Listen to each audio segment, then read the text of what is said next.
And good morning, good evening, good afternoon, and welcome to Dreamy Dreamland with your Sensei Al Bob and Riyadh. Here to tell you the story and don't believe a word I say. And just to start off, why don't you start liking this show? Just hit that little button so we can get out of the rut YouTube has placed us in. And about 17 to 30 of you guys watch it. Not many people watch it as a live stream, but many of you watch it as kind of wallpaper, later on, because a lot of the people who watch this are all over the planet. So this time here now, about 4 o'clock, 5 o'clock, is not comfortable for everybody. So, but usually I would have AI, but AI doesn't even watch anymore. So we've been having strange weather here in the deep green. Couple of days of nasty air from Canada. Uh, Lots of rain. We've had a few days where we've had 5, 6 inches of rain in 2 or 3 hours. We're supposed to, between now and let's see, tomorrow's Friday. Now and Saturday morning, probably gonna have maybe 20 inches of rain. Now I'm on top of a mountain, so it all goes downhill. I have very good drainage, so like we had 8 inches of rain in 2 hours, right? And after it stopped raining, where my major outlet is, yeah, all the leaves have been washed away, and my drainage ditch is about 10 feet wide by 5 foot deep, so that can take a lot of. And I have all these French drains leading into it from my front lawn. Anyway, so and the hills around me. I have as the hills come down, I have little catchments, and I have French drains going from them over to the big drainage ditch, which goes on down to the lake. Right. So I'm never really quite bothered. And the roads, the Forest Service Road and then the Tweaker Road, each have their issues, which I've kind of taken care of all on my lonesome, so it doesn't wash out. It can get bumpy, it can get lumpy, it can get all the rest, but it won't wash out, and that's all I care about. That the road is still there.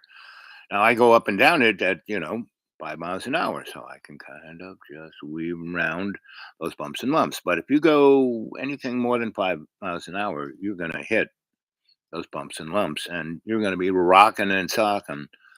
And if you try to, this one moron, he says, "Well, I go 20 to 40 miles up that hill because the faster I go, the less the bump." No, that's not kind of how it works. And that's life in itself. If you do not go slow and watch out for the bumps, you're going to go right into you know, uh, that hole in the road that's 12 feet long and 10 feet wide and 6 feet deep. That is quite a pothole, and that's usually what people get stuck in, things of that nature.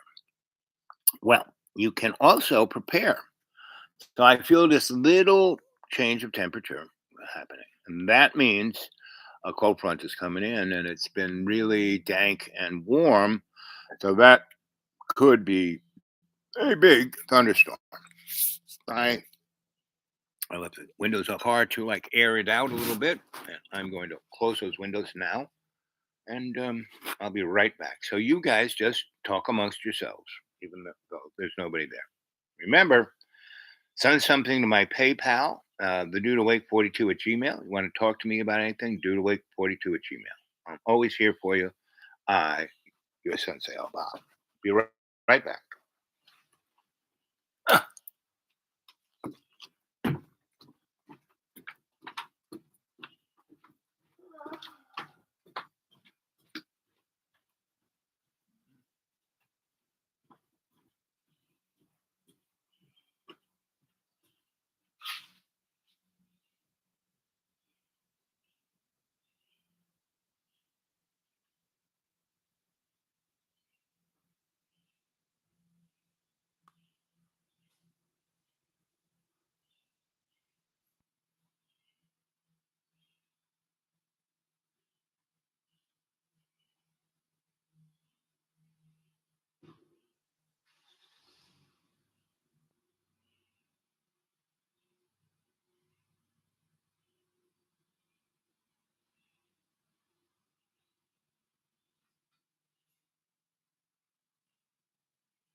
Oh. Anyway, I'm back. And show every day because my financial resources are kind of limited. My car, I've been having to spend a lot of money on my car. So that $400 a month that I live on, that's my disposable income, is, you know, last month I spent $370 for that 400, meaning $30 was all I had to dispose of, like gas and things like that. So that's why, unless I have something to do, like the other one, I was over at the supermarket and the guy eating ice cream, he was really kind of interesting. And you seem to like him, but nobody jumped in on a conversation. And then the one of my students showed up who's just published a book. And I did the guy eating ice cream was Ed McMahon. And the guy he brought was the drunk Ed McMahon. He went off and got a cold six pack and proceeded to drink it within 15 minutes, six bottles of Heineken in 15 minutes. So, I mean, that's a bit of a buzz. I mean, yesterday I went to visit a friend and she was busy. So I then went over because I was in the same little part of the town that she was working in, where this restaurant that I like was, and I had a nice lunch. I splurged, and I even had a glass of wine. I haven't had a glass of wine months, years, and I also had. They make unbelievable. There's a tiramisu. So I had tiramisu, Italian bread, garlic bread, which they again really they bake it themselves. It's yum yum yum, and lasagna and pasta and chicken, and it was all yummy. And my blood sugar went up to 265. And some people, that's not bad. Some people who have blood sugar at 700. It's not bad. But I'm used to having my blood sugar at about between 90 and 130. That's my usual happy spot. And then if I'm a little bad, it goes from 130 up to eh, 150 or 60, right? But that's my highest, right? And so yesterday was 285. Went back down to, and Trulicity is a thing that I take and have for the last 5 years, and it's done miracle. It's a miracle drug for me. Every drug is different for everybody else. But it's the rich people have found that they can lose weight on it, and so now instead of costing $40, it now costs $2,800, right? And so the people who have signed me on to be their lab rat, we're going, well, and a lab rat like me is great. I've been using it now for 4 years, and I'm going to use it for the rest of my life, which would be great research for them.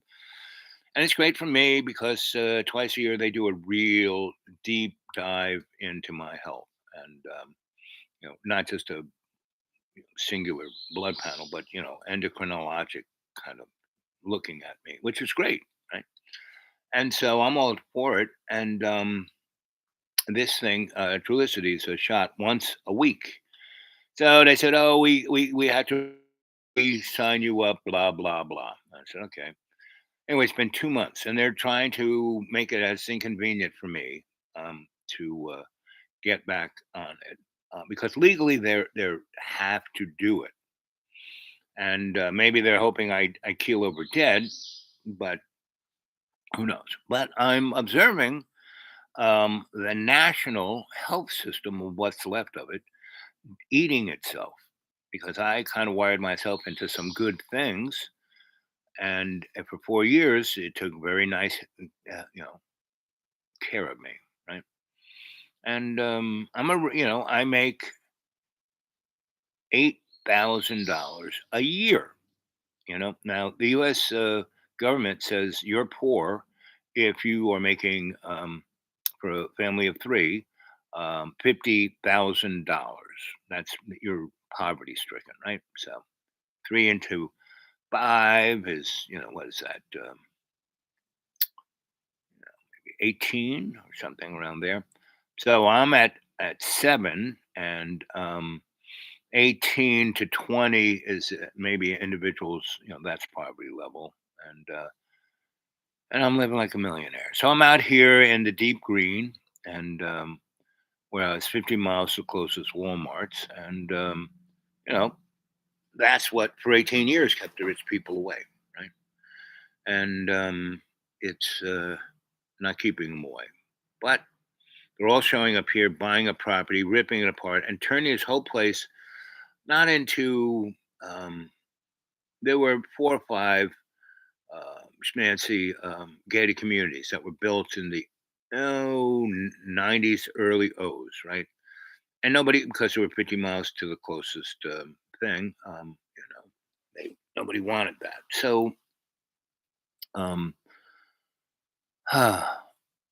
I'm amazed to see what's happening, and that large corporations are buying up property on the lake and making gigantic um, uh, marinas where people have big, gigantic party boats that they live on, right? They don't have to pay this tax, that tax, this, right? And they're also taking up all the mountaintops and putting RV parks up there and flattening them off, and then putting blacktop down on it, so super duper heating it up, and not having any place for that water that like we had that 8 inches of rain, right? So it's washing out sides of mountains and taking out small roads, and our county and our state isn't like replacing them, and they're not even going after the large corporations that are doing this. So it is a harbinger of what's going on in the rest of the world, right? And so, and all these rich people have their cancel culture motifs, their white man, oh, well, white man, oh, I'm so sorry. Everyone give me to another guy. Uh, so it's like I'm just like watching all this, and there's a little beautiful bubble around my little nook, right? And as long as I'm there, it'll probably protect me. But this pack of dogs from Colonel Sandy came running down and spreading his garbage all over the place because he's kind of losing his mind because he's kind of stuck here, and his mommy pays all his bills, and she wants him. She's bought up a bunch of property, and they're building a glamping site, an RV site, and this house and that house, and so he's supposed to fix it up, and really, it's not a pretty sight. And so he's got a family, and he's self-medicating, and so they can't stand it. So they've gone back to the cockroach land, and it's just so he's just a an example, a metaphor, right? And I'm reading the Bible a lot, right? And I'm going to these 3 churches: the Ku Klux Klan um, Baptist Church, the I Own Everything Methodist Church, and the wacko pagan Roman Catholic Church. Now, all 3 these people are very nice, right? And they have embraced me because I only go to their Bible studies. Even the Roman Catholics don't call it Bible study; they call it catechism, and I go to that. And everyone really, well, this Al guy, he's got an interesting take, and it's quite, he's got it biblical, and he's got it liturgical, and he's not just making it up. It's like, wow, he's like actually making more sense than the priest or you know the dude, right? So it's interesting. But the alternative drugs that the de-evolving medical center. So I went to this medical center that was started about a year or 2 before I showed up about 20 years ago, and it was this guy was really good who said, I see what's going on to the neighborhood, and I'm going to set up a medical thing so the people who can't have any access to medicine can. And he did a great job, but he was one doctor for 1,200 patients, right? So after COVID, he had it. So one day he just that some large corporation came and said, "Hey, here's a big check. We're going to buy you out." And he said, "I think I'm going to take it." And so it's like he just saw me one day, and I was going to see him a few days later after I had this big whoop-de-doo blood test. And you know, the lady called me up. She goes, "Oh, your doctor, the guy who invented this place and led it and was the chairman of the board, he's retired." I called up the lady who was like second in command and said, "So what happened?" And she goes, "It's we don't know. He's one day he kind of had a cold and said he wasn't coming in that day." And we said, "Do you have COVID?" He said, "No, no, I need to rest. I've been burned out for the last 18 years. I need a little rest." And I said, "Okay, okay." And then he was gone. Sold his house, just gone. Never talked to anybody at his facility that he put together. Gone. And I said, "What happened?" And she goes, "Well, we've been bought out by a large corporation, and they've gotten rid of half the staff and filled it with uh, people in their other facilities that are not here, that are like 30, 40, 50 miles. All the social service guys are in Raleigh." "Really?" It's, "Yep." So you got to call them, and all you really get is a phone tree. So that is the mark of what's going on in the medical world, and I'm speaking from experience. It's happening to me. So the drugs are putting on, they're and they didn't even look up what the things you should worry about if you take this drug. Well, I went and looked them all up, and I'm not suffering from the worst of it, but I'm feeling a little tingle. And this is what they're talking about. So anyway, uh, unless I can get on the things that I've been using for the last 4 years, anyway. So and my health, I died in 2014. I mean, really died, died, and but it wasn't my time. God shot me back here, and I was, 480 pounds. It took me 7 years to lose the weight, get down to my swarthy 210, and so I mean, my blood pressure is still good. It's 118 over 60, or 58, and all the other things that were screaming terrible aren't. But um, my diabetes, and I my skin is becoming more sensitive to light because of my diabetes and my blood sugar. And this is everybody, because the guy who's now my doctor, he says, "Well, you're not diabetes, you're pre-diabetic. Your A1C is 6.1. That's not diabetic." Well, no. The best place to be is 5. So I am, 6.1 of heading south, right? So yeah, it's not 8, right? But it's 6.1. So anyway, um, and I've had a few little hiccups like around between Thanksgiving and end of March, right? And I had to like rebuild my homeostasis. And that's because it got so freaking cold here. Christmas, it was 60 below zero. And I just kind of, after New Year's, the second week of January, I kind of packed up and went and hung Coach John. "Please come, please. The toilet doesn't work. Oh, fix this. I want to sell. I want to get blah blah blah." Right. So I did. I went there and hung out with him and helped him do this, and all he did was, "Are you costing me money?" You know. And talking about that, let's visit our boy. Let's see. Let's see. Let's see. Let's see. Jenny. There it is. Let's see if he answers the phone.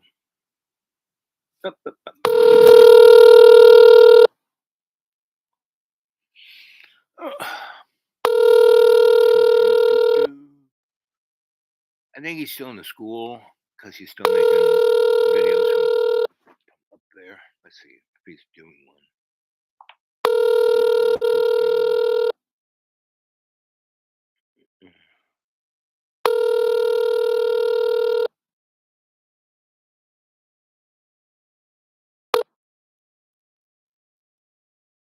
Please leave your message for 54029.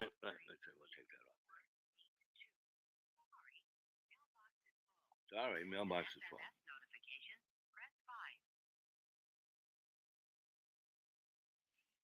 Well, here's our boy. 4 hours ago. It's John. It's John Birmingham. Hi.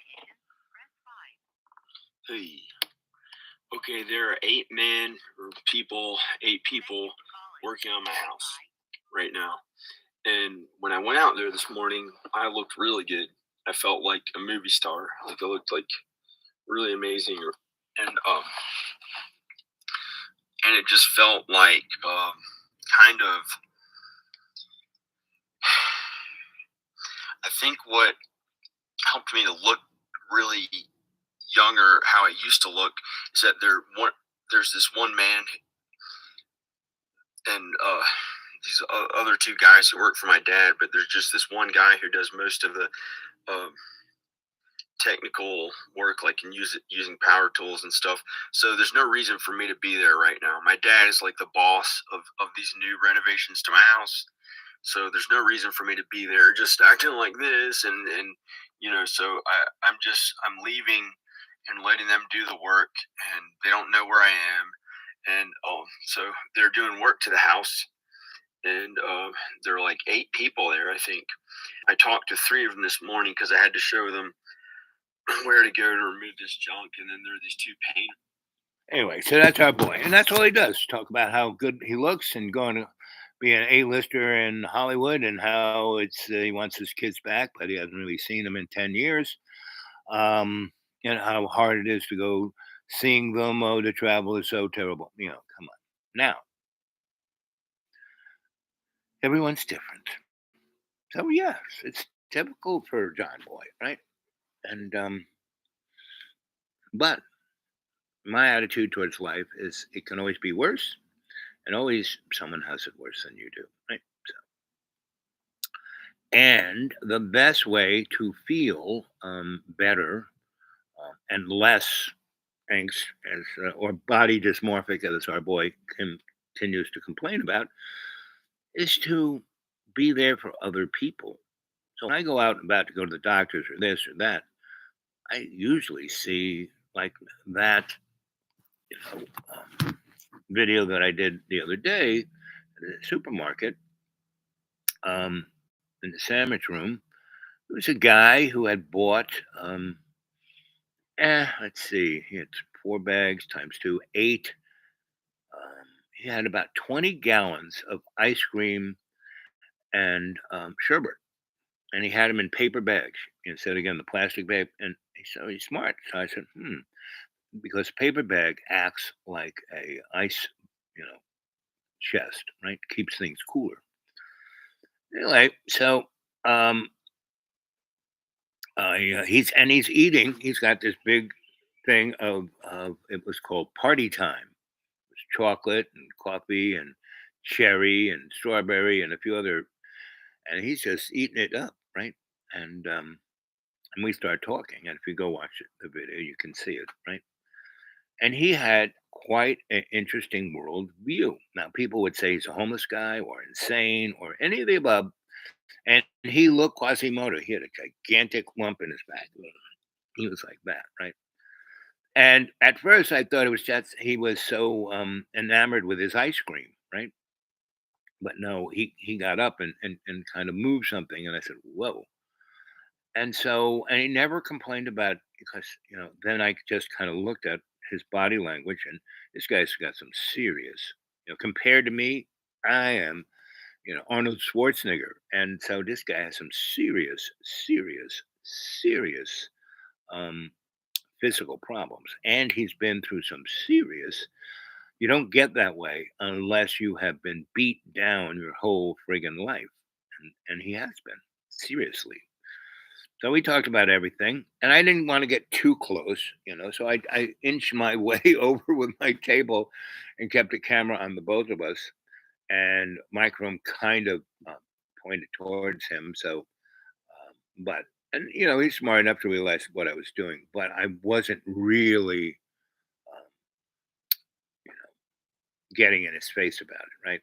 And so if he didn't want it, I would have stopped it, or I would have pushed it away, or whatever. But he didn't. So we talked for a good, I don't know, somewhere. It seemed like an hour or two, but it went off, and we either he psychically turned it off, or AI turned it off, or somebody turned it off. It just, and I didn't notice that it turned off because the picture was still there. But the, which I had to look at it closer.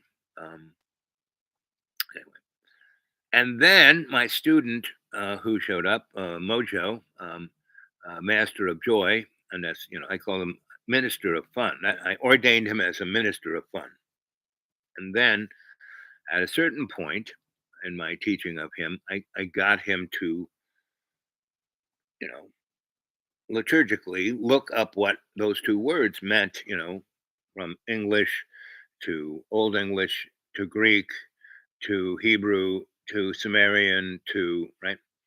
And minister upon means a character who distracts oneself with um,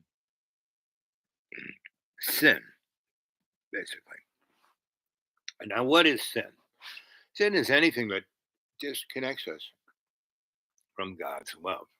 And what is God's love? Which God are we talking about here, right? Well, it doesn't really matter because there's only one, and it's not my God, your God. It's just one God, and that God is unknowable, basically, right? And but it is a very personable God, meaning that God wants a personal relationship with you, right? And how you have that personal relationship is that instead of saying, my life is all about me, it's all about me, it's all about me. No, it's all about the we in me because that God is the we. Everything, and in the beginning, he made it all, right? So that, and it's not the Judeo Christian Abrahamic God. It's one of that's a flavor of God. But so is Buddha, Vishnu, all of those guys, right? Wherever you're seeing a singular God who wants a personal relationship with everybody individually, that's the God, right? So all you got to do is say, okay, God, I'm your slave, period. Whatever you say, I'm doing. I have no idea, you know. It's not like God talks to me, but I know that God has my back. I mean, I've died 7 times. I've been in some, I drove a car off a cliff, 2,500 feet. Ah!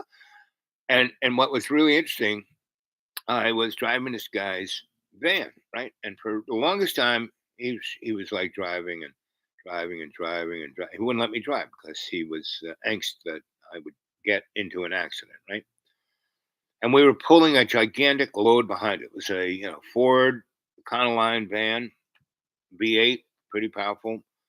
I was full of we were like linemen, so full of tools and stuff. And my dog Frank was with us, and we're about 20 miles to his house, and we are pulling because this is out there in Nevada, where the U.S. Army has all these.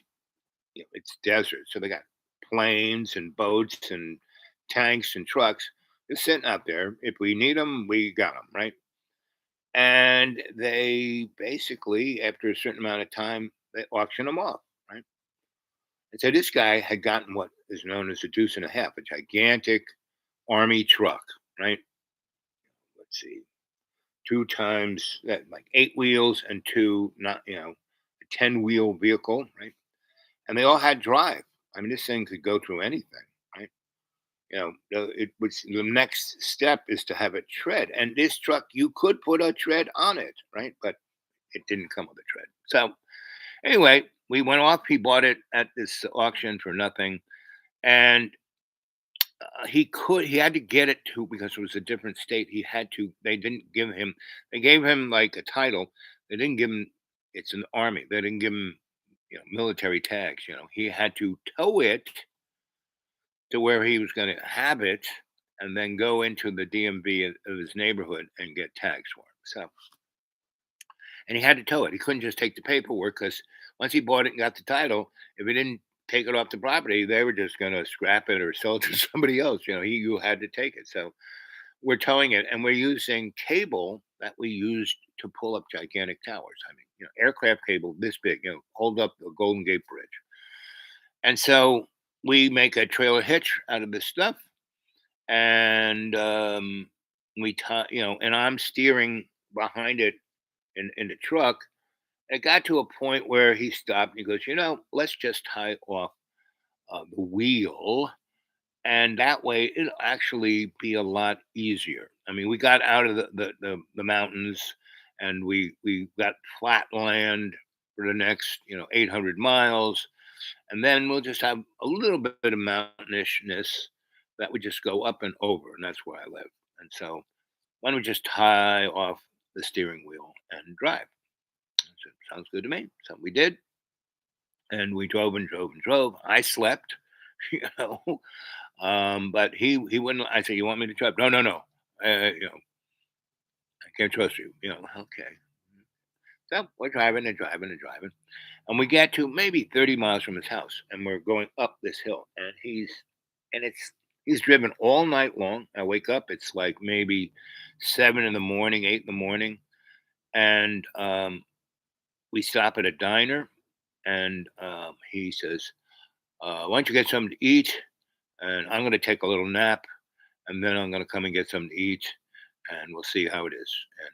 And we're only 30 miles, so I might let you drive because I'm dead tired. So I've almost driven off the road about 10 times while you were asleep. I said, "Oh, okay."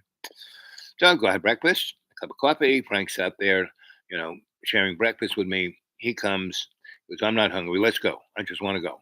I'm too exhausted. I couldn't sleep. So why don't you just drive 30 miles?" I said, "Okay." He said, "It's a straight line. It's up a hill and down a hill, and there's no big deal." I said, "Okay." So I do. And so we're driving along. We're going up to up to. Well, it's a pretty steep hill. It's like 2,500 feet up and 2,500 feet down. And yes, it was straight, but it's still up and down, right? And so I'm going up, going up, going up, and it would have been fine. With no problem. And this cloud kind of came in and started to sleet on the road, and he was starting to nod off, right?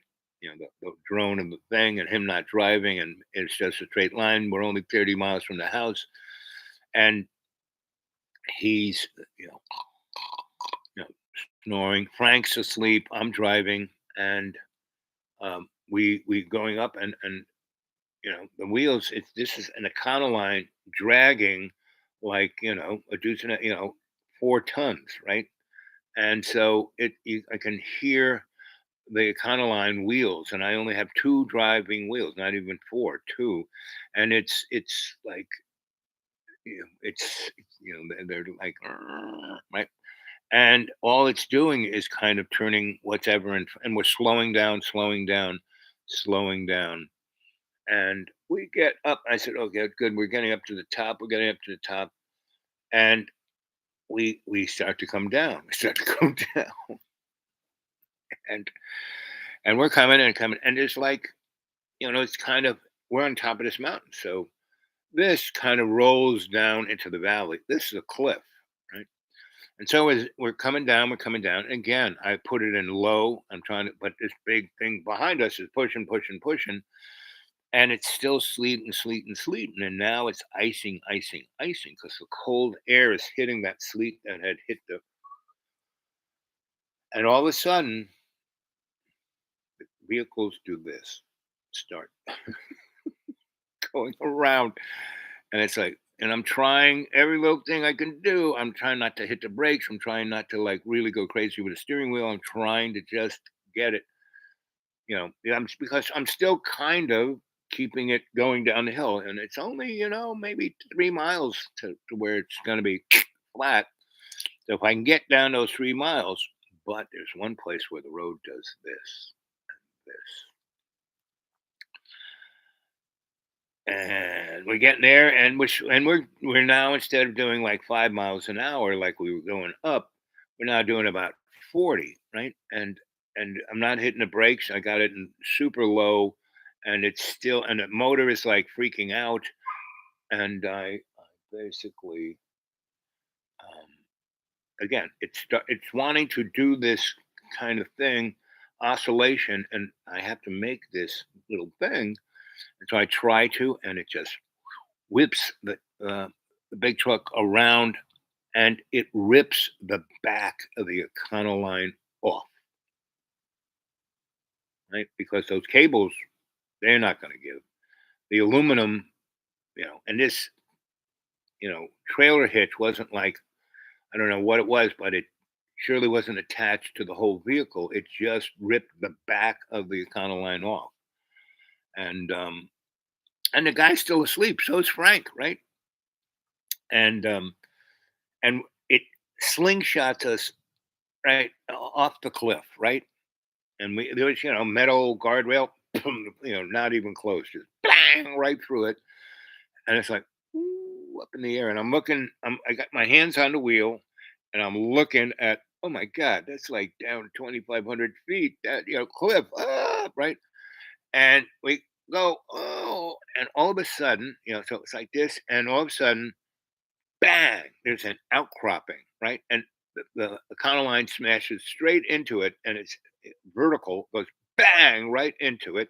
And everything's, and the guy who was asleep, he basically, I had my safety belt on. And Econoline, the seat is like a bucket seat that's welded to a metal box, which is welded to the body of the Econoline, right? And so I'm kind of, I'm like hanging there on this thing. And Frank is like in the back, and he's kind of found a little nook where he fell asleep. As soon as we bang, the guy who wasn't, you know, buckled up went flying into the floorboards of the, passenger side, and he's down there, right? So he can't see, but he can't get up. He's like stuck down there. And he goes, "What happened?" And I said, "Well, don't move." And he goes, "Don't move." I said, "Yeah, we just, the top of your mountain up there, right?" He goes, "Yeah." I said, "It started to sleet, the road turned to ice, and when I started to come down, and that little place where there's a little S curve you have to make." He goes, "Yeah." And he goes, "Well, we didn't make it." And he goes, "Where are we?" I said, "We went right through the guardrail, right into the air, and there's an outcropping. And the Econoline is just, the nose is flat on that thing, and we're not going anywhere. But I'm sure if we move too much, we could have a bad situation. So we have to easily get out, right?" So I was trying to reach over and get him and pull him up so he could open his door and get out and kind of see what it is, and then I would, um, you know, be able to get out too. Anyway, so he's got up and he's cursing, a blue streak, just screaming and yelling, and he had burned himself with a cigarette. He's down in floorboards. What's he do? Light a cigarette, trying to get up. He burns himself. He's screaming. He's yelling. He's cursing. He's cursing me out. It's all my fault, and everything that sucks in his life, it's now my fault, right? And so anyway, I'm just not saying anything. But Frank wakes up and freaks out. And he's trying to get out of his little nook that he can't, but he can't. Gravity's like pulling, he's like freaking out more and more. I said, "Frank, take it easy. Frank, stop it." Frank, because it's like doing this, and the guy is also doing this. And I'm saying, guys, relax, relax. And Frank is like scraping at the toolboxes and stuff, and he pulls a bunch away, and he like right to the front and smashes into the windshield, right? And now Frank is like stuck on the windshield like this. The guy is he hasn't been able to get, but he's cursing and trying to grab himself and open the door, and he kind of just, thinking all about himself, he opens up the door and he's dragging himself out the door. And between him doing that and Frank freaking out in the windshield, the Econoline does this and goes right off the precipice. Now, it wasn't like this, it was more like this. So it tumbled, boom, bada boom, bada boom, bada boom, right? And about the 15th time that the boom, bada boom, bada, I went unconscious, right? Nothing hit me. One toolbox flew right by my head, right? And smashed into the windshield. And just at that time, the car was flipping up and the windshield shattered and Frank went flying through the air. And I'm like watching Frank go, wee, right? And I'm watching him all the way down as the Econoline's coming around for another bump. And he hits the ground running and just takes off, just flies that way. See all that skin? That used to be filled by fat. Anyway, so about two more times with the boomada boomada, and that sucker flew right by my head. And if it hit me in the head, I would have been decapitated. And the door got ripped off. Luckily, because if that door hadn't got ripped off, it would have slammed. It slammed twice and nearly clipped the guy's head off and his arm off because he was flailing around because he wasn't. I was still buckled in. And then, by the 15th time, the boom, and we're just halfway through this, and the Econoline were losing doors and windows and things flying out the sides and panels being ripped off and tires gone, motor left way back there, because smash and then tipping over, and then boom, it flipped the motor. God knows where. But luckily, we didn't have that much gas in the tank, and we didn't explode. And so I wake up, and I'm at the bottom, and I'm still strapped into the bucket seat that's still welded to the box, but there's nothing left of the Econoline. So the box is on the ground. So I'm like, just sitting there, and I kind of wake up. I look around and I breathe real deep. No pain. Well, there was pain there. I had gotten bumped around a good deal, and the safety belt had tightened it tight. I could barely breathe. Luckily, I had my little razor in my pocket and cut that. The West, that was one of the things I used to keep a razor. Um, and I always wear one of these. I call them my man bag. Or I would keep it. I had cowboy boots, Tony Lamas. When I went around, I had a razor in my Tony Lamas. There's someone saying something to me. Who is it? There's my. At least I put it in all caps. Thanks for doing that. Otherwise, I can't read what you say. I might even be able to read it. Let's see. Let's pull it. Get mine. It's from whoever.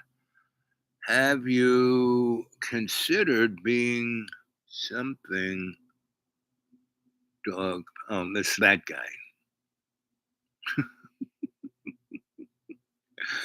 Here is one of the what do you call those guys? Trolls, yes. But he's a good troll. He's a sweet puppy. Sure, it's cheap. Anyway, at least that guy has a pretty good sense of humor. And I let him do his thing, and then normally he's okay. He just makes statements like that, and it's like okay. But sometimes he can get really obnoxious, and then I have to totally ignore him because that's really the thing he can't. All trolls can't ignore being ignored. I hate that. So anyway, I'm sitting on the ground, and the guy, he's up in a dead tree up about over there, right? And I hear him, and I hear a cracking of the branch, and boom, right? So I got myself up. I kind of try to stand up, and I kind of walk halfway over to where he is, and I say, I can't. I'm just sitting down here. And so I sit down and I look at him and go, "You okay?" And he looks at me and he's trying to get a cigarette and it's broken in half, right? But it's still hanging that part. And he's trying to light the part that's broken. And looks at me and goes, "You know, I know it's not your fault, but I hate you." I mean, there's this part of me, he just survived death. And so there's part of him going, "Wow, you should start counting your lucky stars, buddy." And he says that it's not your fault, you know. It's amazing we're still alive, but this is the voice. Oh, the child is terrible. Oh, boo hoo, boo hoo. I look around for Frank, not even close. And Frank was my shadow. I saved his life. He was a puppy that was, you know, stolen from rich people, and the guys who would steal him would throw him in a pit with killer dogs, and they wouldn't bet on who would win because it was obvious killer dog's going to win. Um, the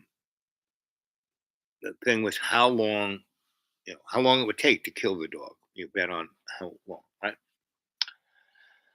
Anyway, so Frank was a little puppy in the tummy of a mummy who tried to, that mummy wasn't too smart because that mummy tried to fight the killer dog to protect the puppies instead of pretending she was dead. She just kind of killed over and pretend she was dead. Killer dog would stop. You know, I saw it before. So, and I used to go there after they'd have their big fight nights and see what was left in the pit. And if there was a dog that was still alive, I would nurse it back. I would take it down to the thing. I would try and find who owned it. And this guy, mommy was gone, but the puppies, there was two puppies that were still kind of alive, and Frank was one of them. So Frank was like my boy, and he was always with me, right? And he grew up pretty quick, and he was a Rhodesian Ridgeback, and he's a pretty expensive dog.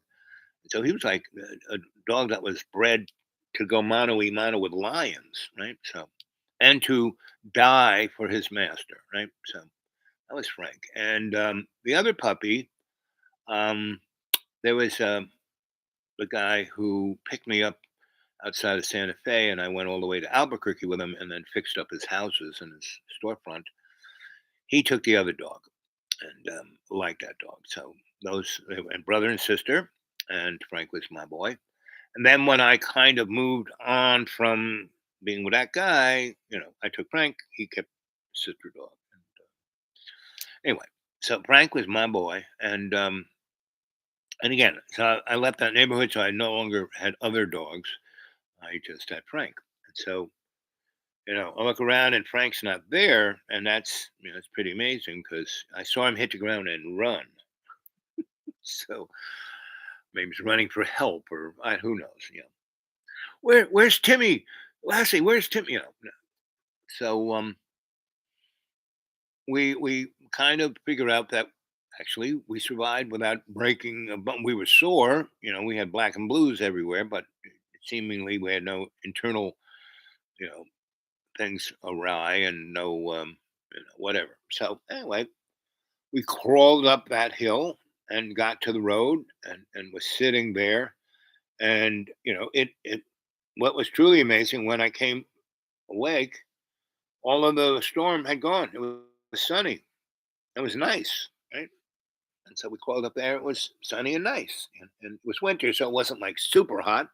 But in the desert, the sun hits you; you're not cold. And so we're up there, and this is a county road, but nobody really. It's not a busy county road, and we're up there, and his big truck is over there. It's smashed into a tree. Right, the van right off the cliff, big truck, and it looked like he was looking at it, and this police car went flying by with the lights blaring and the horns whistling, and you know,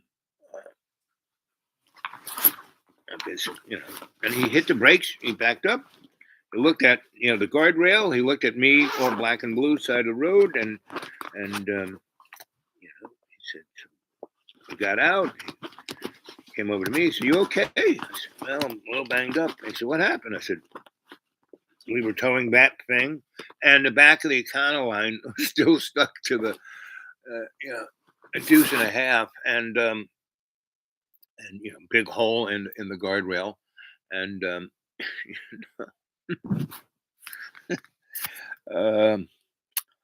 that was that, you know.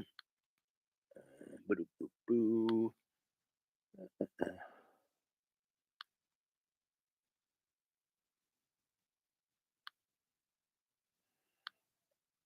Won't even let me see that.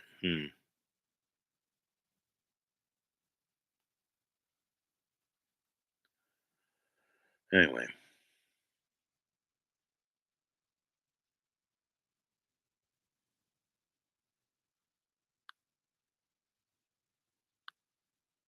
hmm.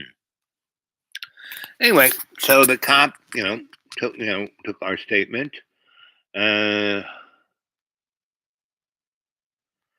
and so we drove it.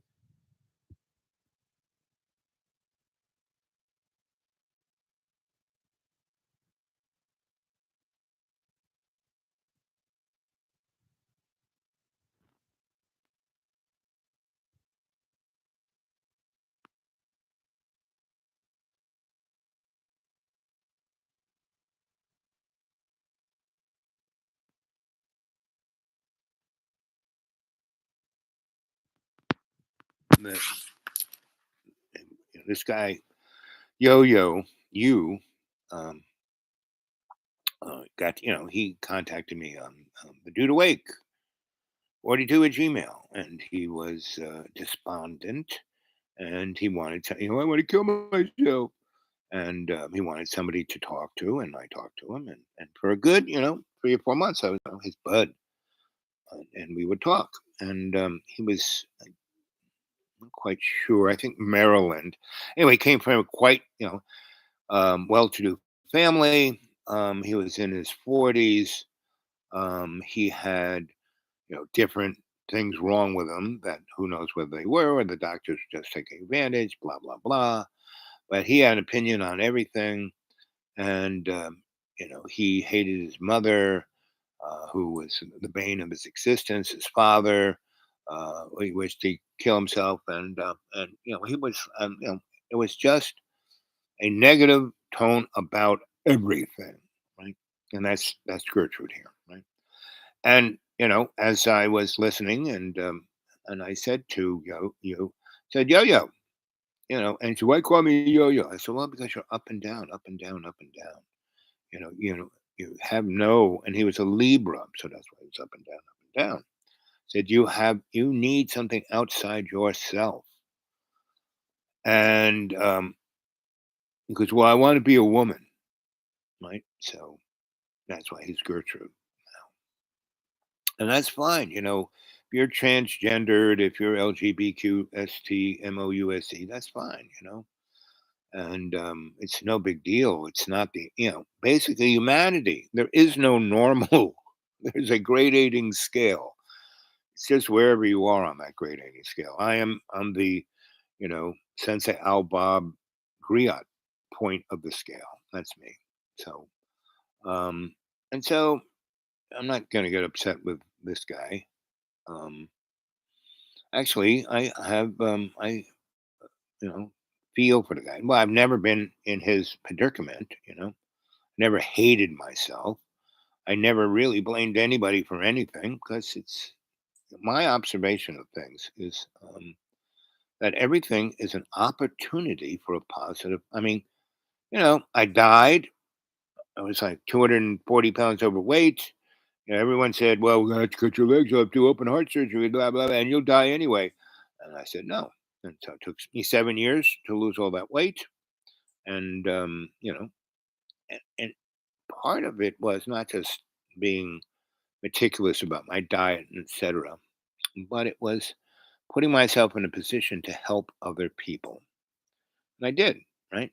Because I couldn't really work. I could barely walk. I had metal clamps on. I was like Forrest Gump. Forrest, Forrest Gump. You know why Elvis Presley um,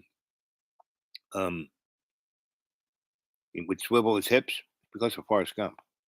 Did you know that?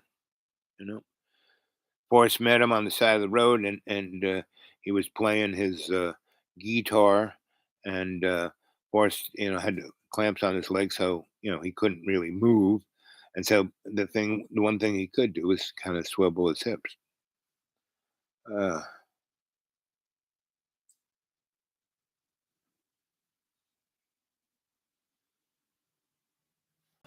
anyway, but Gertrude is Yo-Yo, or you, from Maryland, rich boy, never worked a day in his life, went to all kinds of colleges, never had any real misery, but blames his mother. His mother is his worst. I'm sure his mother's name is Gertrude, and I'm sure he's wearing his mother's clothes right now, which was fine. I wear women's. I go to Walmart's. In Walmart's women's section has what is known as fashion. Men's section, jeans, Carhartts, same thing. So that stuff is always the same price, right?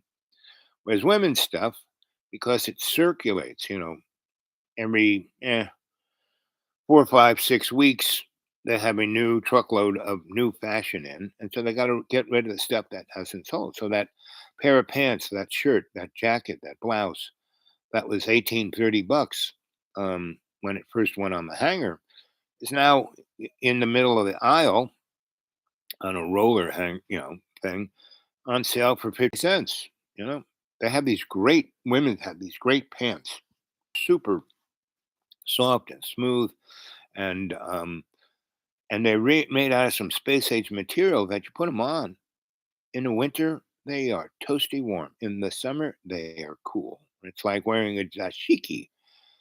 Gertrude, did you ever wear a dashiki? That's like a men's kind of sheet, African.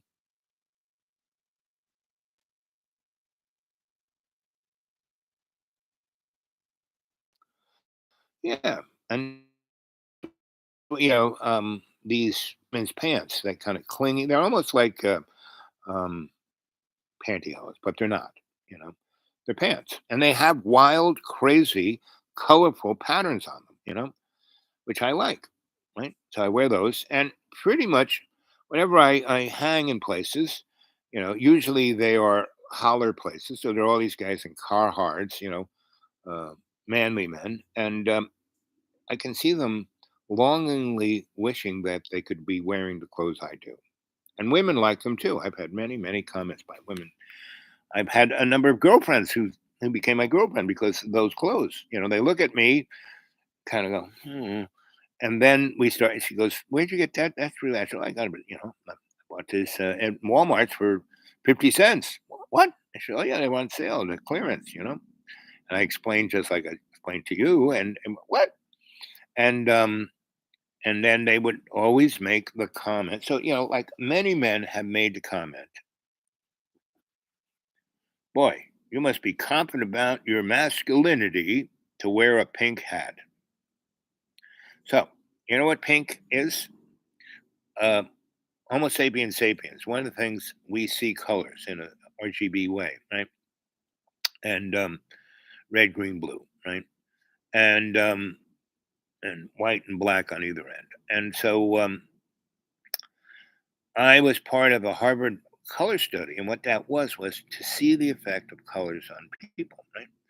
And the military did it because they wanted to do certain colors to manipulate their people, very subtly, just the color of a wall or color of a whatever. And so they found that pink, no matter what your emotional state was, if you're put into a pink environment, you are calm.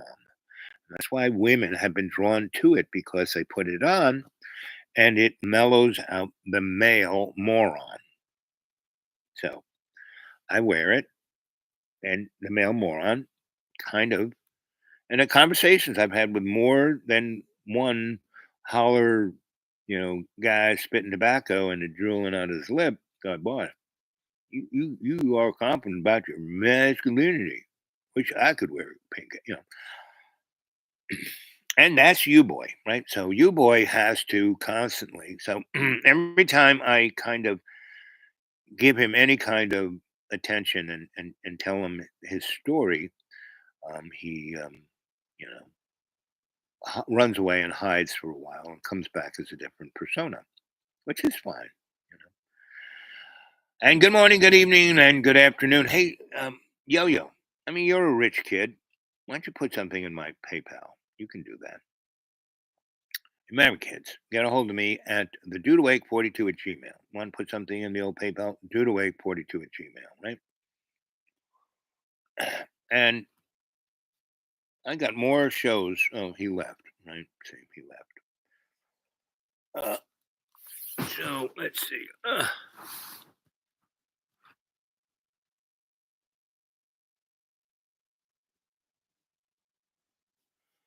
Oh, Gertrude, I'm not blocking you. You know, the little Android algorithm in there basically kind of, when you get off the hook, it blocks you. I don't. Right? Because all I had to do is ignore you and tell the audience who you are. You from Maryland, from a very wealthy family who has never really done anything for anyone else in their life. They have been what was that movie? Rotten, Miserable Scoundrels with Michael Caine and Steve Martin. And you're not even as funny as those guys, right?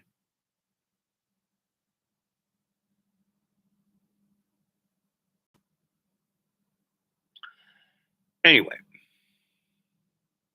there's nobody watching. How can he? I have no idea. So let's move on, right? Ugh. So I've been selling off most of my books to my three book buddies, and here's one I held on to. This is what Gertrude really looks like.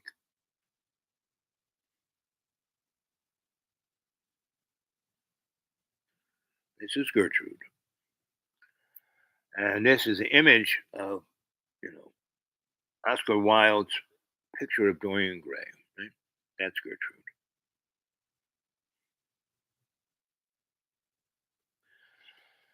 And story of Dorian Gray is a very good story in that it's a old Greek myth about the individual who only thinks about themselves. Right? That's me. Right? To the point where they want this, that, and the other thing. To the point that they're so desperate for this, that, and the other thing that they make a deal with the devil.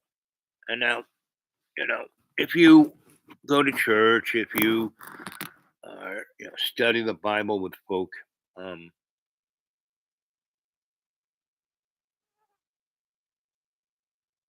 um, the minister usually always talks about sin and Satan. That Satan's like going to get you, right? And now it's not Satan that does all the bad stuff that humans do. No, not to say that Satan doesn't exist. Satan does exist because God made everything.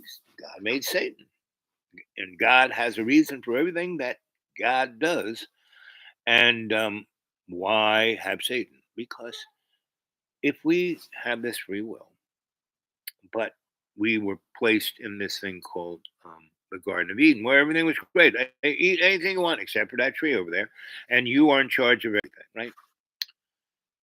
Well, what's the challenge in that? That's why Satan, the snake, kind of swizzled up to Eve and kind of tempted her, and she ate it, and then the boy ate it, and then and God knew that was going to happen. God wanted it to happen. God didn't want it to happen; it wouldn't have happened, right? But He left it to the free will to decide, right? And so that's how we got into this predicament of materialism that we have, right? Because as science becomes more and more adroit with understanding the world around, they're realizing that it's not like a clock that God started ticking. No, it's every moment of every instant you are awake and having a intimate relationship with the creator and love code creation. That's what it's about. That's what God wants. You know, when God was talking to Moses up there on the mount, right, the burning bush, you know, go free the Hebrew tribe. Yeah, they weren't slaves. They weren't cleaning toilets. They were middle managers, and they were addicted to their ego, just like Gertrude is, right? And and so they made a deal with the devil to be able to look at that painting, and they just look so good. And Gertrude looks so good, but in reality, this is what Gertrude looks like. This is Gertrude.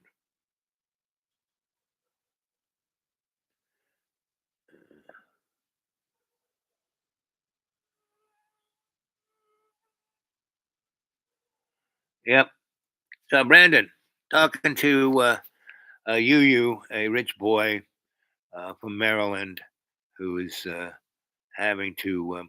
He's what do you call it? Body dysmorphic, um, multiple personalities, but instead of not knowing that he has um, these what the DNR would call you know, problems, it's more his palate.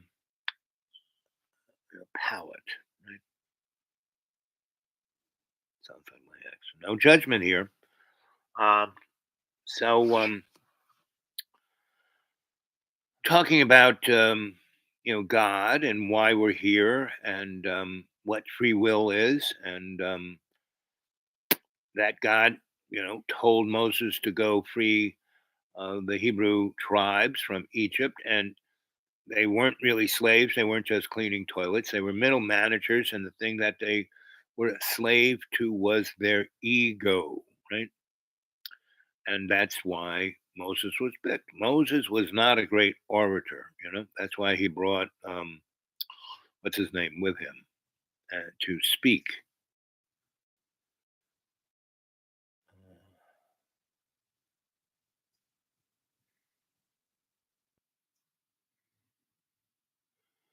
And so um,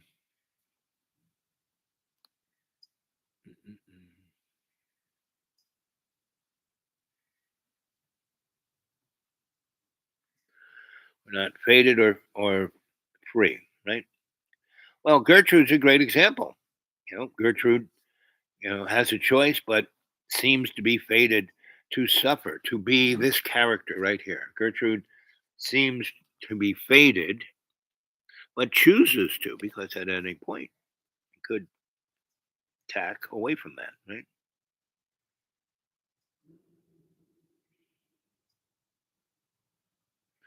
Yeah. So all the character actors, Moses, um, Job, all the characters in the Bible are people who aren't really wanting to be on stage, don't want to be the star, right?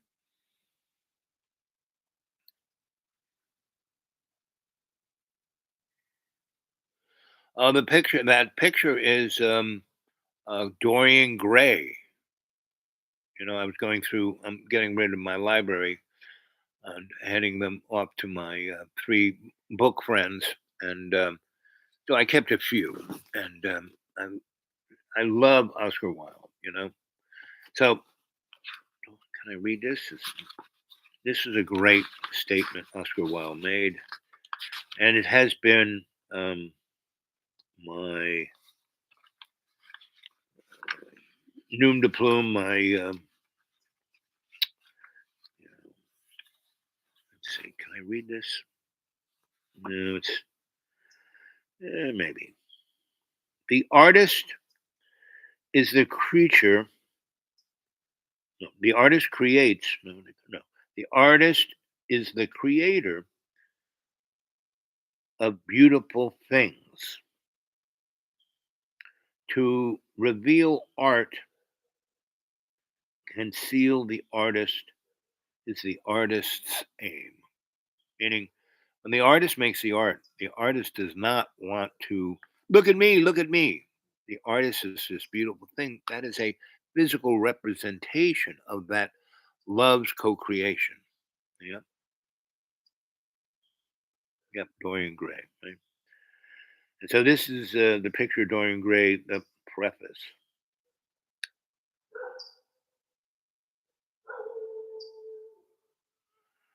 Uh, let's see. The critic is he who can translate into another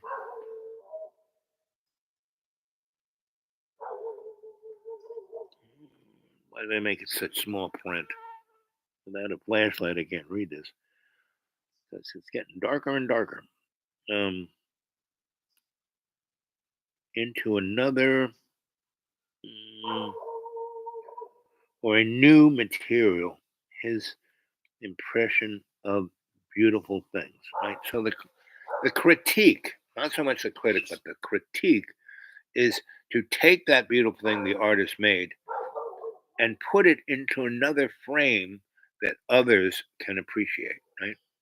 The perspective, right? And that's what the frame, why we put paintings in frames is to give it a perspective, right?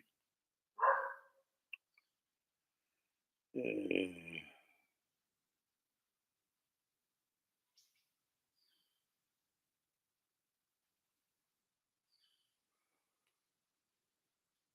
let's see, the highest or the lowest form of of criticism, criticism is a mode of anthropomorphizing. Highest and lowest, meaning when you're trying to get so you anthropomorphize it as God is man, right? Lowest is like God as Gertrude, and that's why we have the picture of the Dorian Gray because it's the anthropomorphized of the highest and the lowest. Let's see.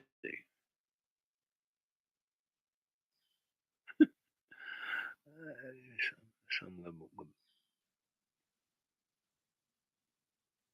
So, which part do you disagree, Token? Are you disagreeing with Gertrude and the case of dog food? How many of you guys out there have been so in such a position where you ate dog food, right?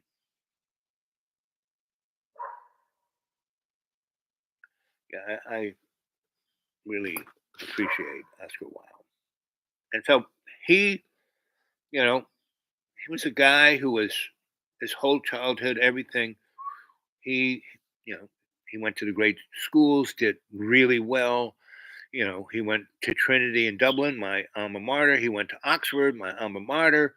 And me, I was just hanging. This guy, they went and got and put him there, right? And he succeeded, right? And then all the things he wrote, and like this book was written as a child. I mean, he called himself a children's literary guy, right? So, and then um, someone as a critic gave him a hard time, and he sued that person for besmirching. And in England, they got some pretty serious laws that you can go after people if they besmirch you in writing. Um, and that guy, when they were in court, because you had to like swear, basically outed you Oscar Wilde, which kind of because that was the all these men's clubs, and they were, oh, I hate women, because they were all gay, right? All those lords and et cetera, were guys who were, on the down low, as they say. And this guy in court outed Oscar, and then all those guys had to like really dump on Oscar and make his life miserable. Right? Yeah, it's my favorite. The Importance of Being Earnest. Yep, it's a brilliant play. Yep, dramaturge.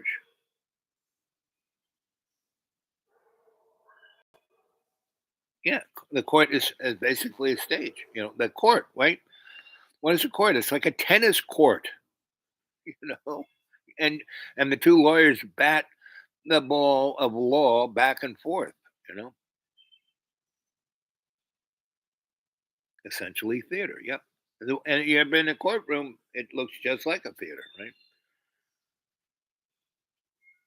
So it's an interesting motif, right? Yep. Back here's King Richard. Yep, yep, yep. King of France. Exactly.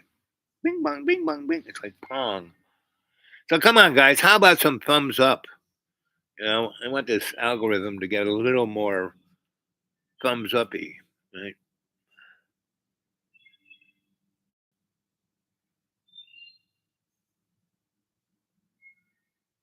Some tennis balls.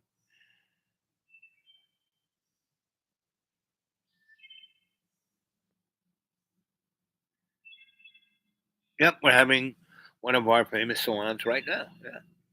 Whenever more than two come together, right, you'll have a salon, right? So come on, Gertrude. I know you're a smart dude.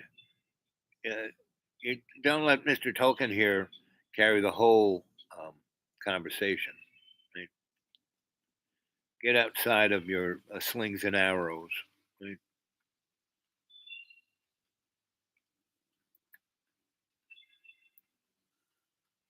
Oh, please. Right.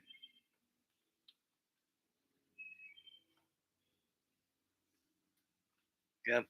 And that's what most of the wars in Europe were about, like boys with toys. It still is. The thing. It's the war of the two Vlads. It's boys with toys, right?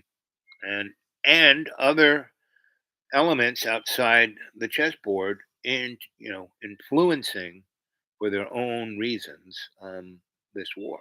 And who suffers but all the innocent folks? I would say maybe 300,000 people have died in this war so far, Russian and Ukrainian. Probably close to 120,000 Ukrainian civilians have probably died. Probably somewhere between 200,000, half a million um, women and children have been taken out of Ukraine and taken to Russia. You know, not because they wanted to; they were physically taken away. And there's probably 7 to 10 million Ukrainians that are, in Europe or United States or Canada or someplace that it's not Ukraine. And what's truly amazing is how Russian Vlad, Pooty Boy, said that he was going to denazify Ukraine. And what's really interesting is how Nazi Ukraine is. But the other interesting thing is how Nazi Russia is. It's amazing. And how Nazi the United States is. And that there are close to 10,000 guys, Americans, that have a military background, that fought in Afghanistan and Iraq, and came back and got involved in white supremacist Nazi groups in the United States, and then went to Ukraine.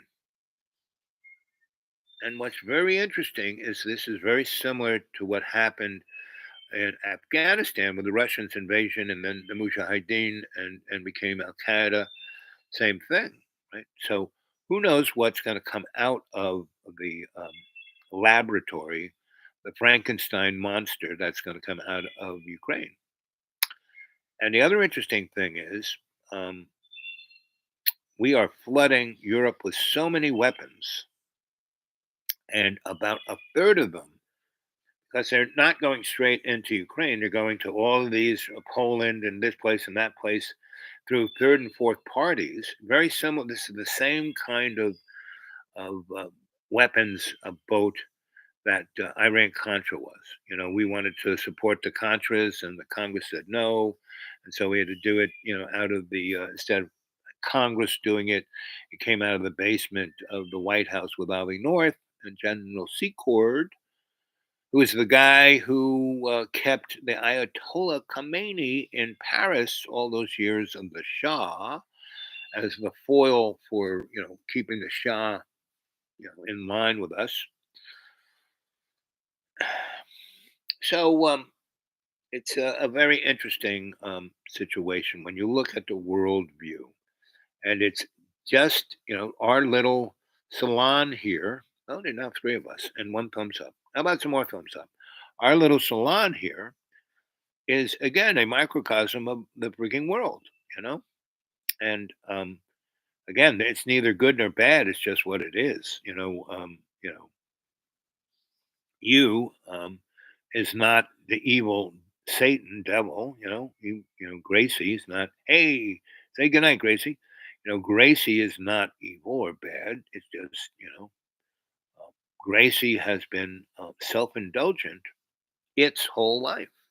It has let that self-indulgent side, the cartoon where the devil's on one shoulder, angel on the other, has let the self-indulgent side. And I'm sure that's why Gracie has issues with substances, is self-medicating, a whole 9 yards.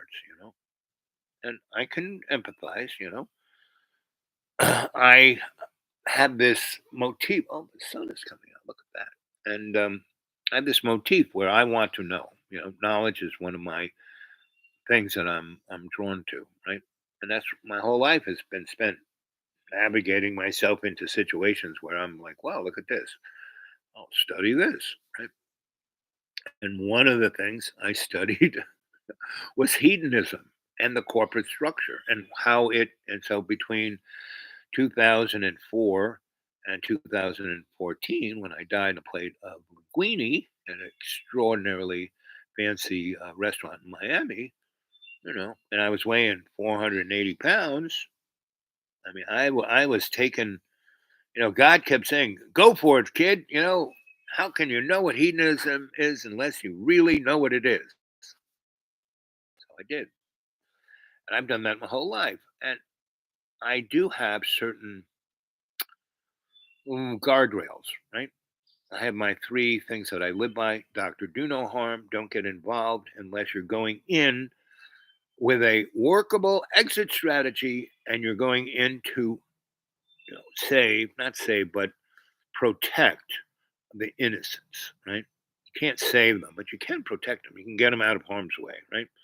That's number two. And number three is don't get involved unless by doing so you're going to learn something that will make the situation better. Not just learn something, but do it to make the situation better. Those are my three guardrails, right? And because I'm a lucky bastard, my body is, like I can't do drugs. Now, I've tried them all, but I can't do them. I can, try it, but not get into it.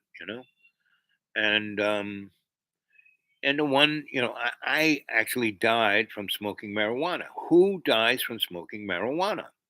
Right? It wasn't even dusted by anything. It was pretty good marijuana, but so I had to tiptoe into marijuana, and I only smoke herb when I'm sharing it with others, and they smoke it more, but I'm smoking it just so I can you know, experience what they're experiencing chemically, right? So, but I don't really do it by myself because what happens, I just kind of and eat, cookies, right? Uh, that is, but from my, being a Homo sapien sapien, evil goes wherever there is strife. It might be the other way around. Strife goes wherever evil is, right? It's one of those.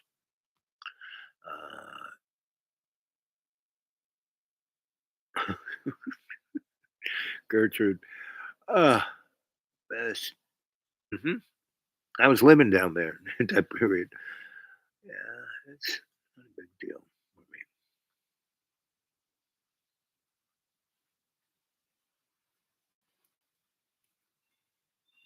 me. Anyway, so um, that's what I became a woman. Who cares, right? I sure don't. Whatever anybody wants to do, as long as they don't hurt other people, not a problem. So when you know states are passing laws about transgendered this and white flight that and cancel culture and woke economy, please. And what's going to happen with one of the little Frankenstein monsters that's going to happen is so there's at least 10,000, if not more, Americans in Ukraine fighting that have military background, killing people and having a good time at it, right?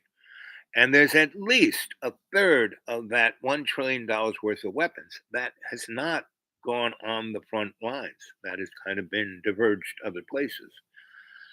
I would say a good deal of that one third, maybe 20% of that one third of $1 trillion worth of weapons that was allocated to go to Ukraine stayed here in somebody's backyard, somebody's warehouse, somebody's garage. And those guys, that 10,000 or plus guys who were killing, raping, pillaging uh, Hail Hydra, who are American, are going to come back and rape that on us. It's already here. It's already going on. Donnie, the Carrot Head is just a Carrot Head, and Jojo, the used car salesman, are the mirrored image of this guy, right? That is the Carrot Head. That is Jojo, right?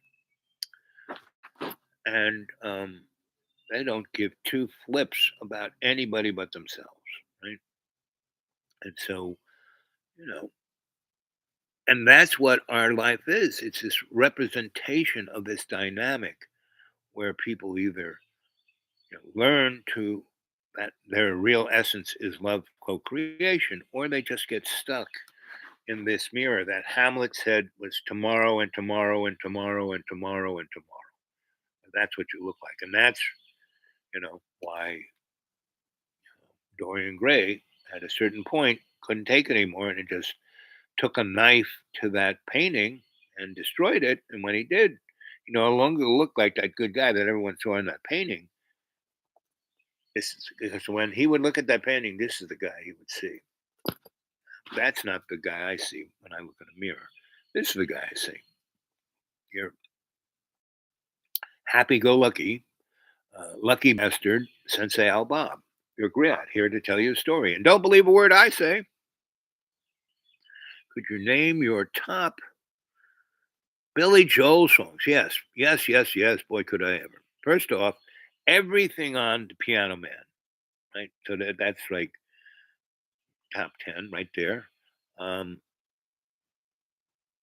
so um, and then about three songs on every other album he's done. Each there's three songs in each album he's done that are just classics. Ooh, ah, ooh, ah, ooh, ah, when he was being that, and when he was um, hot to trot with Christy Brinkley, and he had all those songs about her, and yeah, but he's just a nice Italian boy from Cold Spring Harbor, and that's kind of where I kind of hung out, between 10 and 16, right? Old Brookville, Oldfield, Garden City, Glen Cove, Cold Spring Harbor, all those places. That was I could ride my bike to any of those. That's probably when I was in my best shape because, a trek from any of those is about 20, 30 miles. I mean, I had no problem, driving in an afternoon 20, 30 miles on my bike. And I didn't have no 10-speed racer. I being the youngest and the invisible child, which was a gift. from God, I always got the hand-me-downs. And so I got my sister's pink bike with the banana seat, and it was a great bike. And it had 3 gears, and it didn't on the handlebars. You kind of, instead of stepping on the pedal really hard to have the brake stop, you just tapped it, and it had 3 gears in the hub. And so, if you're going, up the hill, you can hit it in that, first gear that was like, it wouldn't kill you, uh, and if you were going pretty fast and you want to go faster, you can put it in 3rd gear, and boy, you could go fast. I mean, I was zipping along one time, and, I went through, a whatchamacallit stop, where the cop, writes you a ticket for speeding. Anyway, I kinda zipped right by him on my bike, right? Didn't even think about it twice. And I got down the road, not that far, and stopped at a fruit stand, right? Yeah, pull my bike over, and you couldn't miss my bike. Screaming pink with flutters, and they were like sparkly flutters. I mean, I love that bike, right? And then I went Jackson Pollock on it with a couple of spray cans, right? And so I went and bought, So what do you got best? What's the ripest? What if I pick it up here and eat it? What's the best? And the guy said, peaches. Here's a box of peaches. Like 10 peaches for a buck and a half. $1.50. No problem. And he had kind of had them in his cooler. They was cool, and the skin was not like leather. It was like whoa, and it just all over me and on my shirt. And I'm like knocked down 3 or 4. And this policeman, I didn't even notice him. He kind of pulled up, got out of his car, he came over to me, and he goes, "Kid," and I'm like, "Huh?" And he goes, "Kid," and oh, officer, what? Here, have a peach. And before he said anything other than "kid," I said, "Here." And once I noticed him, "Here, have a peach," and he, "Whoa, these are great. This is amazing." I said, "That's right." And then the kid, "Do you know why I came and saw you?" I said, "Why?" He said, "Because you were doing 30 miles over the speed limit." I said, "How fast was I going?" He goes, 45 miles an hour. And I said, "Really? That's pretty cool." He goes, "Yeah, that's amazing. What kind of bike?" And he's looking at this girl's bike with the banana thing, and he goes, "How do you get this thing go that fast?" I said, "That's 3 gears." He goes, "In the hub?" He goes, "Yes." And he said, "My sister had one of these." With the banana, not with the banana, she had this, and we just started talking about girls' bikes and how cool they are that they don't have the thing. And we talked and talked and talked. And then all of a sudden, his car started talking to him. He said, "I got to go." I said, "Officer, I can't ride this bike. I didn't have a basket. Can't ride this bike and carry these peaches. You take them. Here, I'll take 2. I can put them in my pockets. You have the other 6." And we bonded. I would see that cop a number of times later in my life. Each time a better and better situation, at least for me, knowing him. And that's what life's about. You make these connections and they continue into the future. It's a bad connection. Ooh. And that's where I knew that cops were just human beings. And if you went to tack to their good side, you'd have a good experience. Tack to their bad side, you'd have a bad experience. And they could make it a bad experience, right?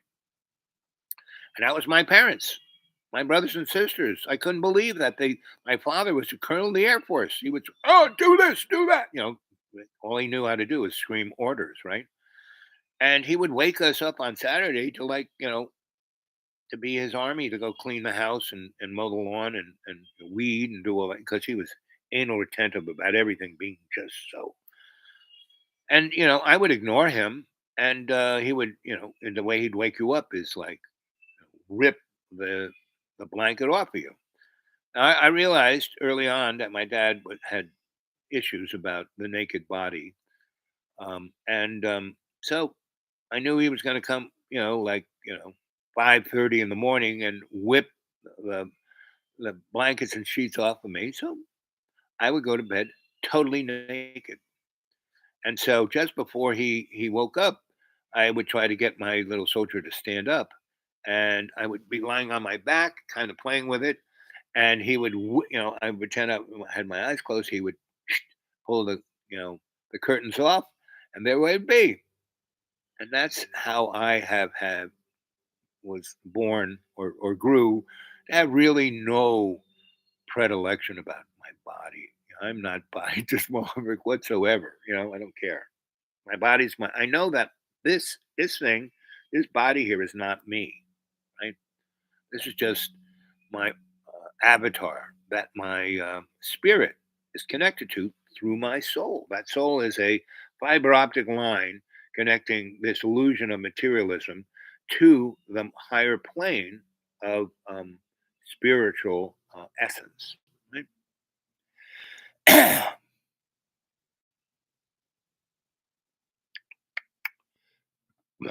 Cold Springs Harbor. Yes, she had a place in there. Yeah. She's got a way about her. Yep.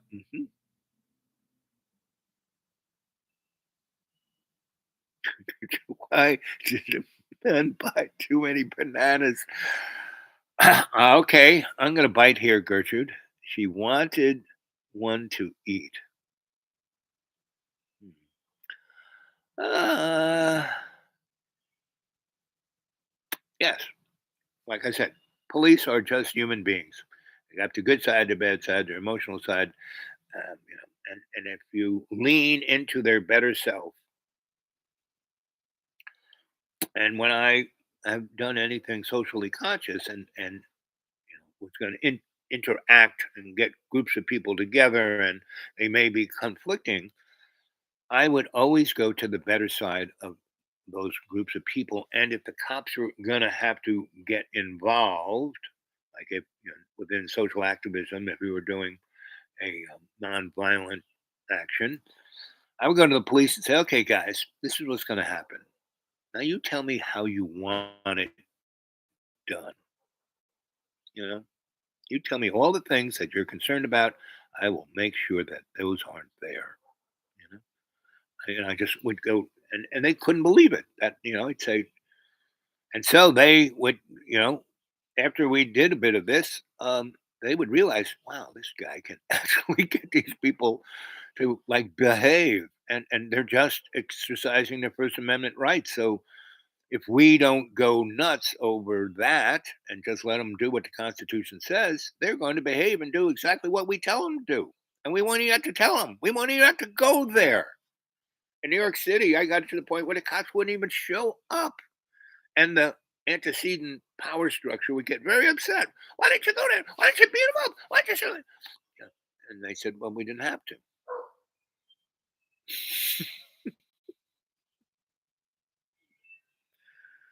Uh,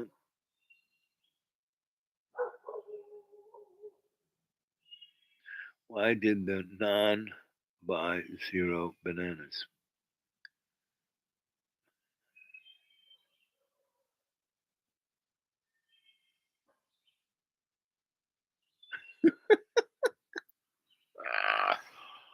Uh, if you have to, you can eat my share too.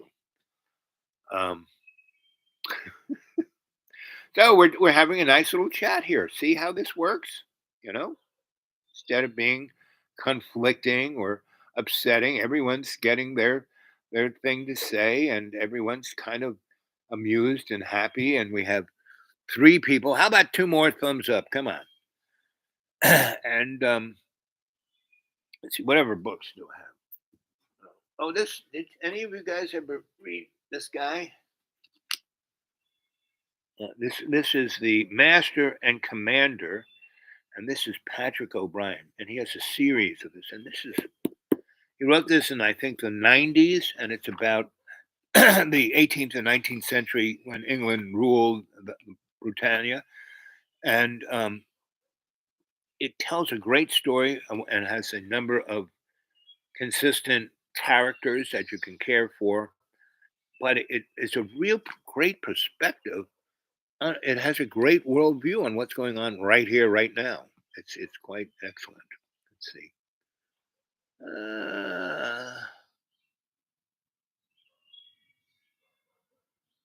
John keeps tripping in.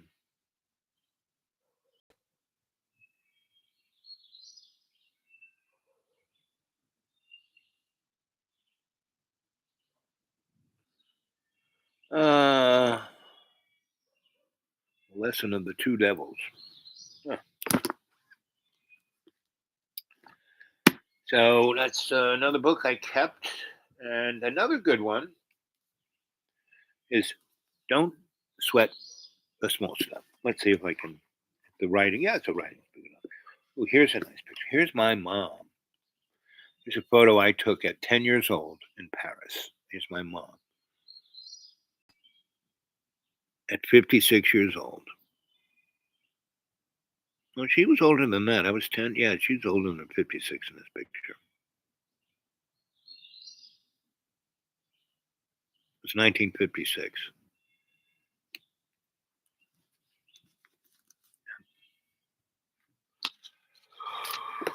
And we were, at a facility that the Vatican, it was like a something out of a James Bond movie. That's all I'll say.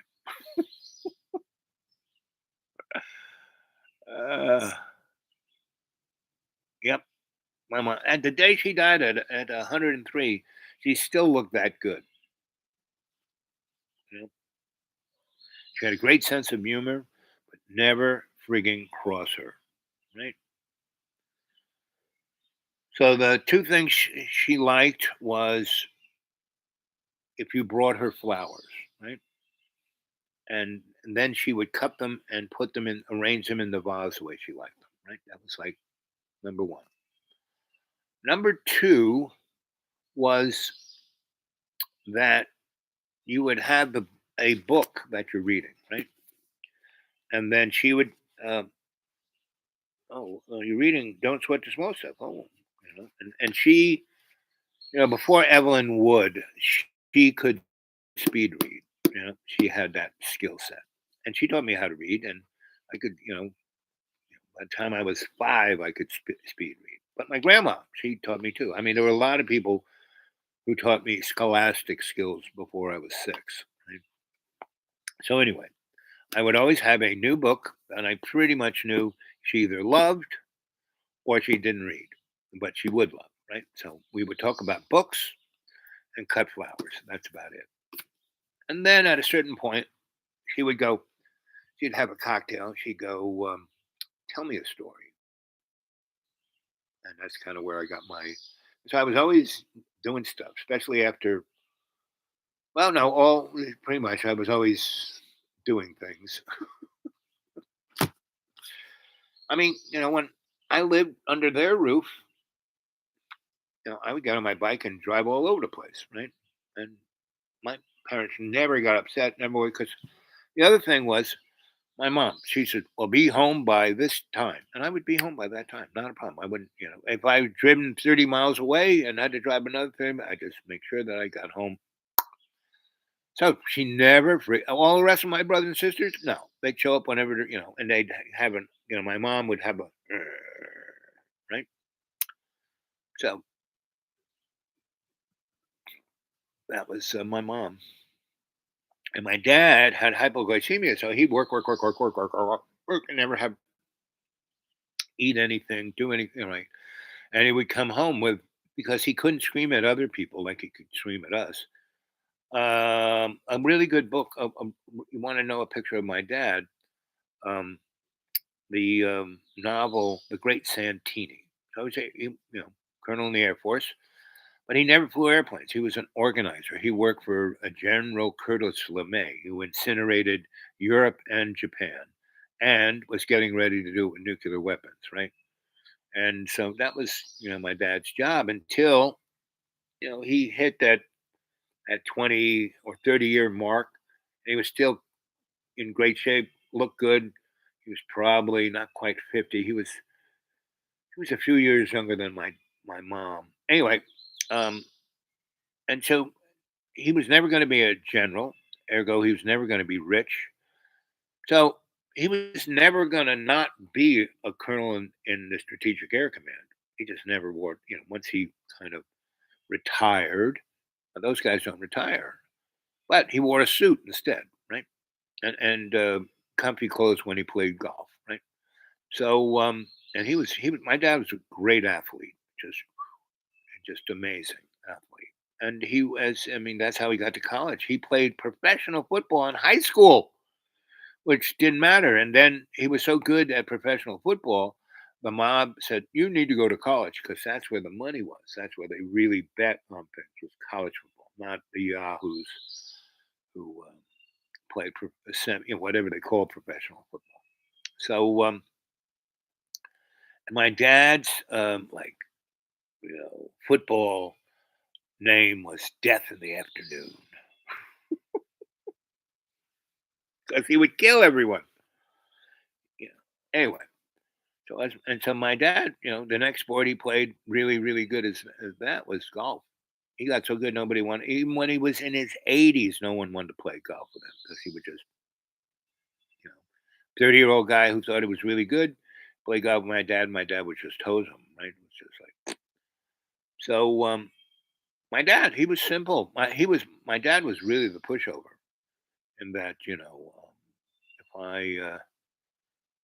all I had to do, he said, "Go do this." I said, "Yes, sir, right away, sir." Right, and so he stopped pulling the curtains off of me at 5:30 in the morning because he knew I'd be naked. He didn't want to see that, so you know, I got to sleep to when I got up, and I would get up, and before I went to bed Friday after evening, I would.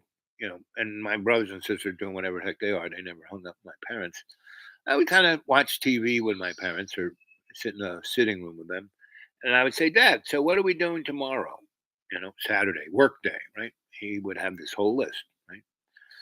And he'd hand me the list, and I said, "I'll do this, this, this, and this." And I put little check marks, and then I'll do those, right? I'll get them done by lunch. How's that sound?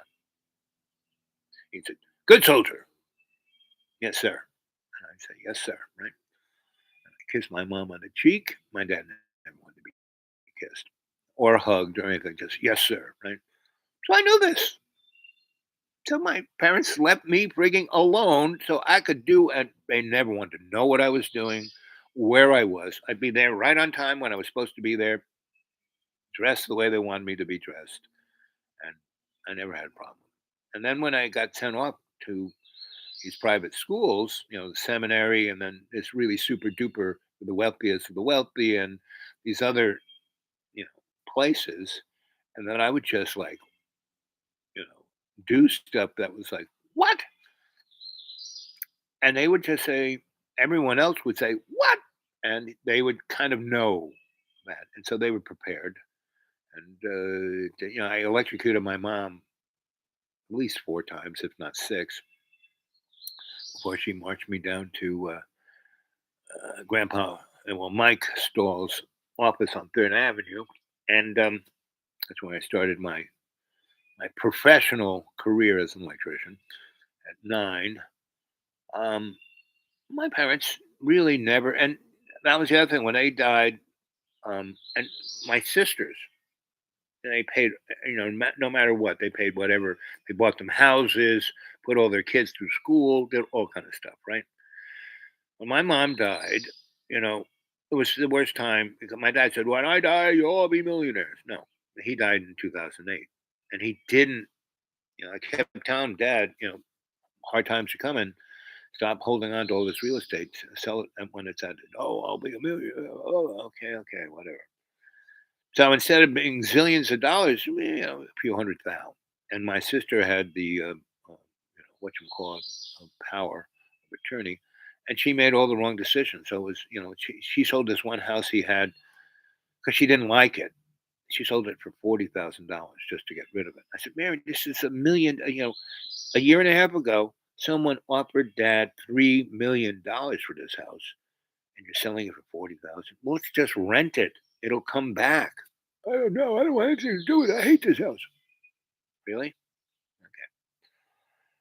So um, when my mom died, when they died, you know, and I took care of my parents the last 28 years, and they never paid them my bills or gave me money or anything. I have to not work to take care of them at certain times. I'd have to drive here, there, never gas money or anything.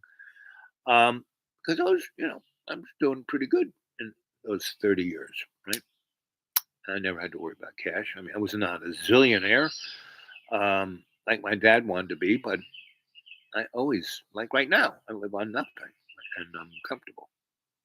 Here I am talking to you, having a nice conversation with Yo-Yo and whoever else, Token, and who else is there. Anyway, um, so when they died, and I'm looking at, and I'm talking to the lawyer because my sister was like nervous. She had the power, and she didn't have a relationship with a lawyer. Me, I did. I talked to them all the time. I talked to the doctor. I talked to the priest. I talked to everybody all the time because they were going out. They were going out soon, right? So '08 happens. The crash happens. My mom and my father lose 90% of their wealth, right? Like in days, like that. Anyway, so I'm looking at all of that, and my brother, who took over the business end of the family thing, and he fought my father for it for years, and had a war over it, and blah blah blah, and basically burned every bridge he had. My mother left my brother like 50 grand, right, by cash, right, and like in a safety deposit box. She had this big safety deposit box. She had lots of stuff in it, and the cash was to go to him, and she wanted me to take care of it. Right? She gave me the key. Take care of this. And I said, Mom, and because she was so meticulous, she had a little list of everything, who's going to get what of this stuff out of that box, like from her, right? And none of it really went to the girls. 50 grand went to my one, my oldest brother. Right? And so I said, Mom, and I said, how come you giving him 50 grand and I'm not even on this list? And she goes, well, you're the only one who's, your whole life, you never asked anything from us. You never depended on us to get you out of whatever, or you never depended on us to do anything. And you spent 28 years taking care of us. And you only did it because you liked doing it. You didn't do it because we're going to give you money. And so it would be out of the status quo of me to leave you anything of that nature. I said, I guess you're right. She goes, you never need it. If I gave it to you, it wouldn't do you well. And she was right. That would have probably nudged me a little one way or the other, where I wouldn't end up being me right here, right now, right? Being, you know, your griot, right? So my mom was right pretty much all the time. And so she was right. And I wasn't like, oh, boo hoo, boo. No.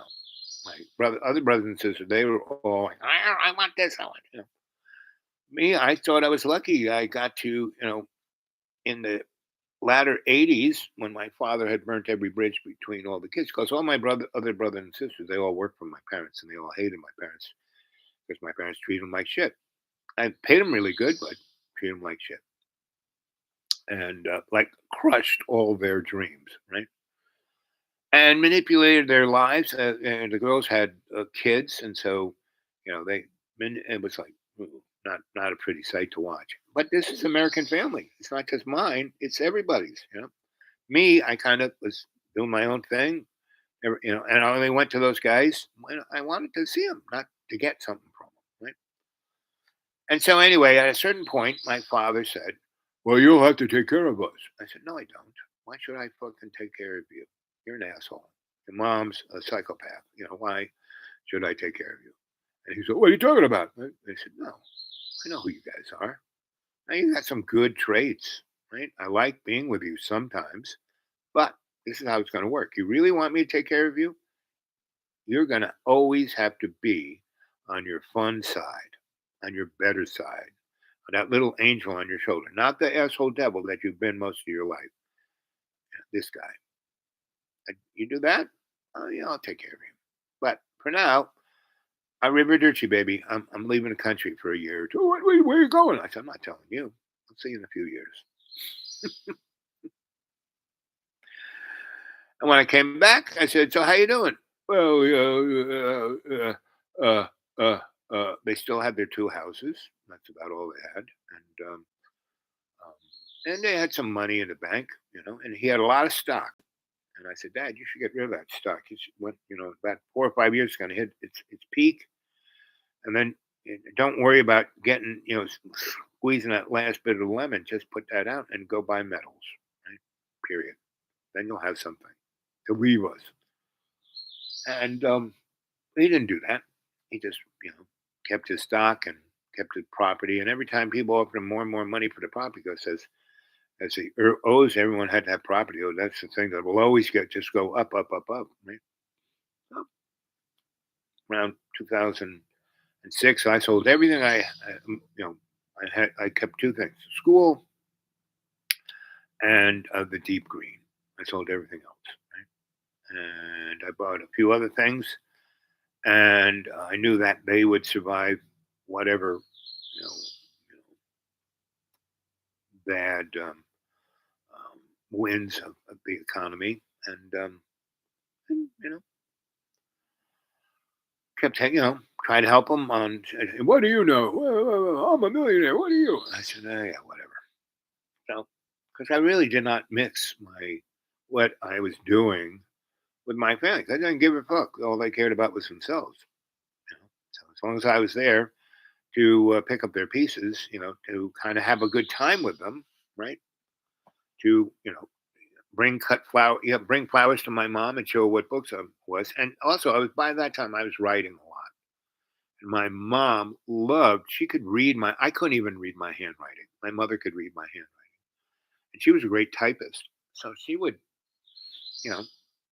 that's one of the best things I got out of her, physically per se.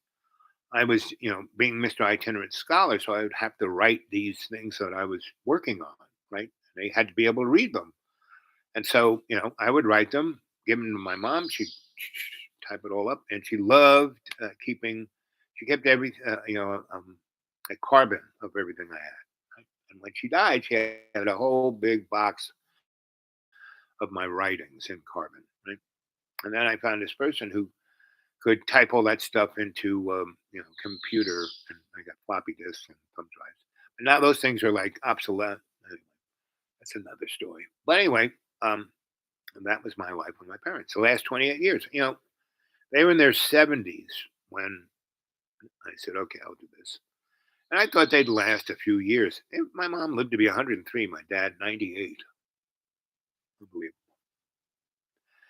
And genetically, I got I got my mother's teeth, cottage cheese, my mom's eyes, terrible. My dad had raised, like eagle eyes. He died 98, never had a cavity, right?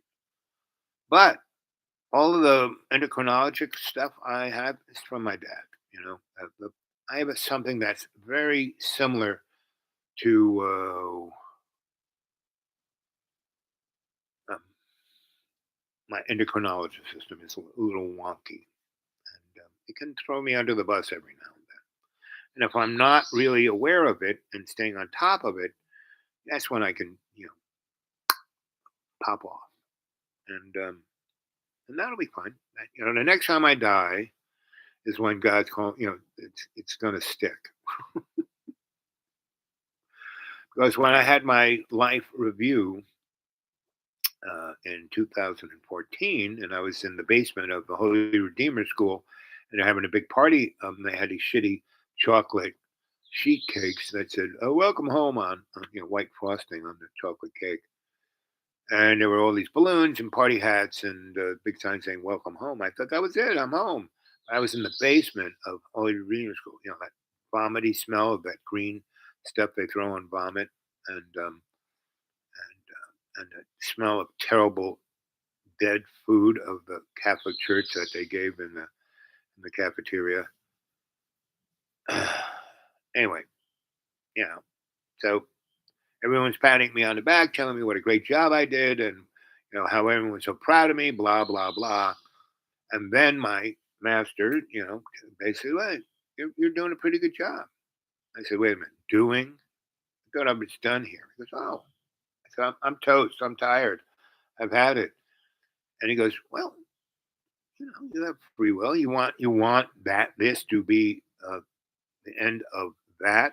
Well, that's not a problem. But you're going to be here in this stinky cafeteria, only being able to eat that shitty chocolate sheet cake. That's all you're getting. It's not even manna from heaven. And it's going to be all these people you don't even know patting you on the back, telling you what a great job you've done for millennia.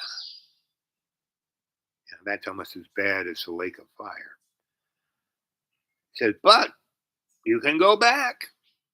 You've done a great job. You've done 89% of what God wanted you want to do. Right? And you did it with a smile.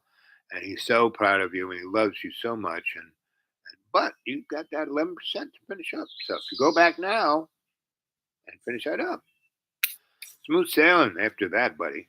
And the next time you come back here, this will be it. And you will have you won't go until you have done your contractual agreement, right? And you will be happy that you do that. And they usually don't give you that little spoiler, right? So I said, okay, I guess you're right. And that's when I popped up on the gurney and they were rolling me in to have an open heart surgery and cut my legs off, right? And I went from that to this. And really, people look at me and go, wow, you're so amazing. You're so healthy, especially people who knew me back then. And then knew me the 7 years that I was crawling back up. No one thought, when I had clamps on my legs and, walked with a walker and still was, 360 pounds, that's 90 pounds I lost. That's pretty, I thought that's pretty good. 3 years, lose 90 pounds. Well, another 4 years, I got down to 240. And from there on, I bounce around between 192 and 108. And because the medical system has been like thrown the dice, I'm a little, and I kind of stepped off the cliff around Thanksgiving. Yeah, but I'm okay. I know exactly where I'm at and how to take care of it. But Satan's always there with that chocolate cupcake. But I have to say, yesterday's lunch was, I took my time, took 4 hours to have my lunch. I enjoyed every morsel of it, talked to a whole bunch of people, had a really good time, gave a couple of books away, and, spread the joy. And when I got home, and I looked at my blood sugar at 280 or 268, whatever it was, I took one of those really stinky pills that they gave me instead of the Trulicity. That's doing more harm than good. It does knock it, but doesn't really knock it down and keep it down. It wants you to keep taking that pill every day. But I can, it has side effects. I can feel them nibbling at the edge. Right? So I'm going to go see this doctor and tell him what for. And if I have to, I will just stick to my, cinnamon, turmeric, coumarin, what is that, sour, willow, a few other things I take. That does a pretty good job, but I have to be really super strict with my diet. And when I'm on food stamps of $68, you can't really buy really good food. And all the food I get from the church is, processed food. And so, it's again, I'm being put in a position. It's a biblical thing where I am experiencing what everyone in the world is experiencing, right? In this microcosm, right? And then I bring it to you as insights, right? And So full of.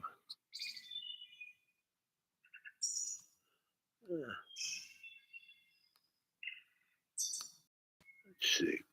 How much time? I don't want this thing. Oh, we gotta go. Okay, guys, gotta go.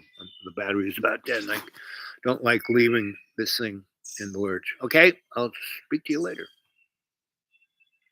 Hope you enjoyed.